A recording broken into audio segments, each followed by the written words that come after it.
Bismillahirrahmanirrahim. Assalamualaikum warahmatullahi wabarakatuh.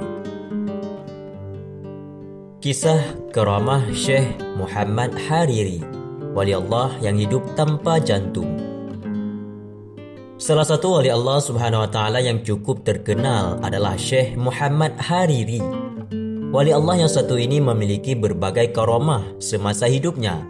Salah satu karamahnya yang dimiliki oleh Syekh Muhammad Hariri adalah pada masa hidupnya, Syekh Muhammad ternyata bisa hidup tanpa jantung di dadanya. Kami kutip dari sebuah akun yang bernama @bakulngapak, yaitu akun TikTok, menceritakan tentang karamah yang dimiliki oleh Syekh Muhammad Hariri pada saat hidupnya. Berdasarkan cerita tersebut, Syekh Muhammad Hariri disebutkan salah satu wali Allah yang sangat memiliki kelebihan. Salah satunya bisa hidup meskipun tanpa jantung.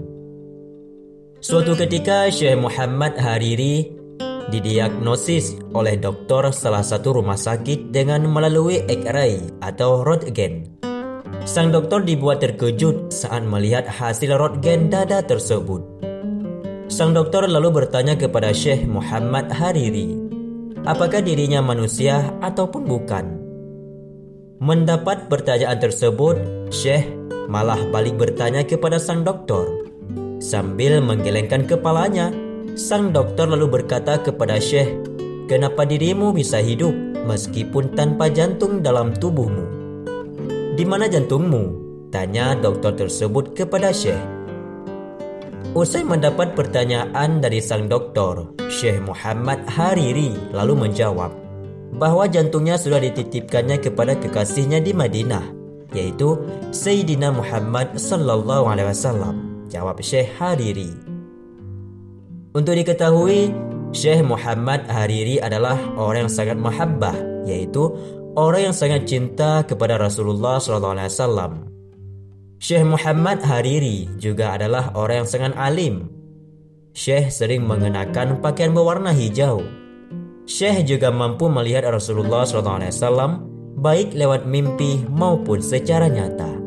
Akan tetapi suatu ketika Syekh Muhammad Hariri masuk ke Tarim.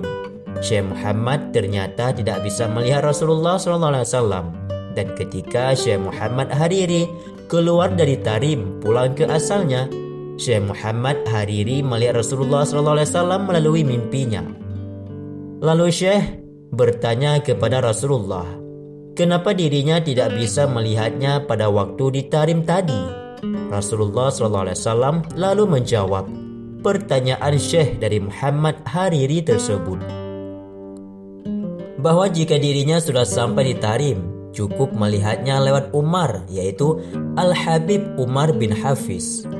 Jadi benarlah kata Habib Abdullah bin Syihab, walaupun dirinya tidak pernah duduk di zaman Al-Faqih Muqaddam dan tidak pernah duduk di zaman Imam Haddad, tetapi dirinya cukup beruntung bisa hidup di zaman Habib Umar bin Hafiz. Untuk diketahui, Syekh Muhammad Hariri adalah salah satu murid kesayangan Al-Habib Muhammad Al-Haddad, mertua Al-Habib Umar bin Hafiz. Kisah kedua karamah yang terjadi di Indonesia, yaitu kisah nyata karamat Mbah Maimun Zubair dipanggil oleh Nabi Khidir alaihissalam. Ki Haji Maimun Zubair kadang ditulis menggunakan ejaan lama Maimun Zubair atau akrab dipanggil Mbah Mun. Mbah Maimun Zubair adalah seorang ulama dan politikus Indonesia. Dia pengasuh pondok pesantren Al-Anwar Sarang, Rembang, dan menjabat sebagai ketua Majelis Syariah Partai Persatuan Pembangunan hingga dia wafat. Mbah Maimun Zubair adalah sosok ulama karismatik yang keilmuannya sangat masyhur. Mbah Maimun juga dipercaya masyarakat Indonesia memiliki keramat sebagai waliullah. Dilansir dari portal Majalengka dari akun Facebook Jejak Para Wali, di situ dikisahkan dulu saat masih mondok sekitar jam 11, Mbah Maimun mendengar suara yang memanggil beliau dari kuburan Setono Gedong. Ternyata di kuburan itu ada seorang yang berpakaian seperti petani dan memakai caping. "Kamu cinta sama saya, aku juga cinta sama kamu," ujar orang tersebut. "Sekarang kamu mempelajari ilmu agama melalui kitab-kitab yang berbahasa Arab. Nantinya kamu akan menemui suatu zaman. Pada zaman itu ilmu agama dipelajari menggunakan buku-buku terjemahan. Kamu tidak boleh anti terhadap dengan hal itu. Akan tetapi kamu harus memegang dengan sungguh-sungguh mengaji kitab-kitab berbahasa Arab," sambung orang tersebut.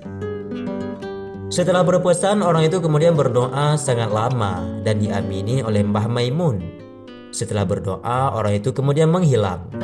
Orang itu adalah Nabi Khidir alaihissalam. Setelah pertemuan itu, Mbah Maimun Zubair terlihat sebagai santri yang sangat alim.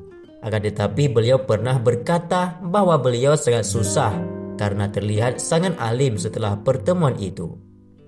Hal itu dikarenakan kealiman dengan model seperti itu tidak bisa diwariskan kepada murid-muridnya. Walaupun beliau tetap giat dalam belajar dan mengaji. Yen pengen ngalim yo ngaji, karono iku sing dadi warisane para nabi, ujar Mbah Maimun Zubair. Sahabatku semua, itulah dua kisah tentang karamah Syekh Muhammad Hariri, waliullah yang hidup tanpa jantung, dan juga sebuah karamah Syekh Ki Haji Muhammad Maimun Zubair yang dipanggil oleh Nabi Khidir alaihissalam sehingga menjadi seorang alim yang sangat luar biasa. Wallahu a'lam bishawab, semoga bermanfaat. Assalamualaikum warahmatullahi wabarakatuh.